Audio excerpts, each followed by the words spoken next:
महाराष्ट्र में सत्तारूढ़ राष्ट्रीय जनतांत्रिक गठबंधन के सहयोगी और अमरावती जिले के बडनेरा विधानसभा क्षेत्र से निर्दलीय विधायक रवि राणा ने बड़ा बयान दिया है। विधायक रवि राणा ने कहा है कि अगर महिलाएं विधानसभा चुनाव में उन्हें वोट नहीं देंगी तो वह लड़की बहन वित्तीय सहायता योजना के तहत उन्हें दिए गए पैसे वापस ले लेंगे।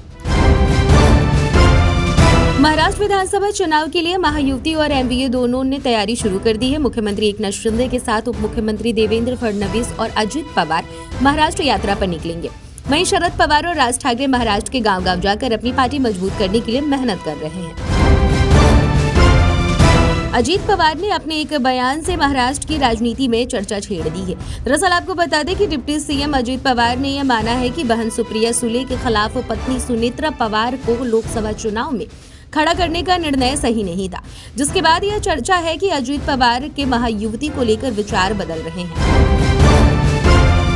अजित पवार के बयान के बाद महायुति को लेकर विचार बदलने की चर्चाओं के बीच बीजेपी नेता नीतीश राणे का बयान सामने आया है। नीतीश राणे ने कहा है कि अजित पवार हमारे साथ हैं और हम महाराष्ट्र में फिर से सरकार बनाएंगे। महाराष्ट्र विधानसभा चुनाव को लेकर महायुति और एमवीए दोनों ने तैयारी शुरू कर दी है। बता दें कि विधानसभा चुनाव के लिए बीजेपी 150 सीटों पर लड़ने की तैयारी कर रही है, तो वहीं एकनाथ शिंदे की पार्टी करीब 100 सीटों पर चुनाव लड़ सकती है। महाराष्ट्र चुनाव से पहले आरक्षण की सीमा बढ़ाने की मांग को लेकर शरद पवार का बड़ा बयान सामने आया है। शरद पवार ने आरक्षण को लेकर 50% की लिमिट हटाने की मांग करते हुए कहा कि केंद्र सरकार इसे लेकर बिल लाती है तो महाराष्ट्र की सभी पार्टियां इसका समर्थन करेंगी। महाराष्ट्र विधानसभा चुनाव की तैयारियां जोरों पर है। इस बीच राष्ट्रवादी कांग्रेस पार्टी ने बड़ा दावा कर दिया है। राष्ट्रवादी कांग्रेस पार्टी का कहना है कि अगर अजित पवार अलग होकर नहीं जाते तो वह महाराष्ट्र के अगले मुख्यमंत्री बनते। Maharashtra housing and area development authority ने 2030 फ्लैट्स की लॉटरी योजना लॉन्च किया है। इस योजना के तहत महांडा ने वेबसाइट पर ही आवेदन करने और लॉटरी में भाग लेने की सुविधा दी है। हालांकि इस सुविधा का नाजायज लाभ जालसाज उठाने लगे हैं।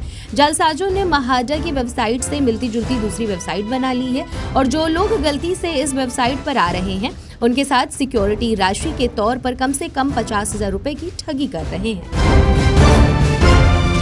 शिवसेना प्रमुख उद्धव ठाकरे का एक बड़ा बयान सामने आया है। बाला साहेब ठाकरे की शुरुआत की गई साप्ताहिक मार्मिक के 64वें वर्षगांठ पर शिवसेना प्रमुख उद्धव ठाकरे ने विरोधियों पर जमकर निशाना साधा है।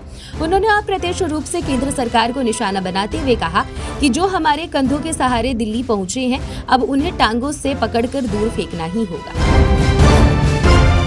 महाराष्ट्र में विधानसभा चुनाव से पहले मुस्लिम वोटरों को लेकर लामबंदी शुरू हो गई है। इस्लामिक धर्मगुरु तौकीर रजवा की राज्य के मुस्लिम नेताओं के साथ बैठक हुई। इस बैठक में समाजवादी पार्टी के नेता अबू आजमी भी शामिल हुए। बैठक में लव जिहाद से लेकर मुस्लिमों को कैसे मजबूत किया जाए समेत कई मुद्दों पर चर्चा हुई।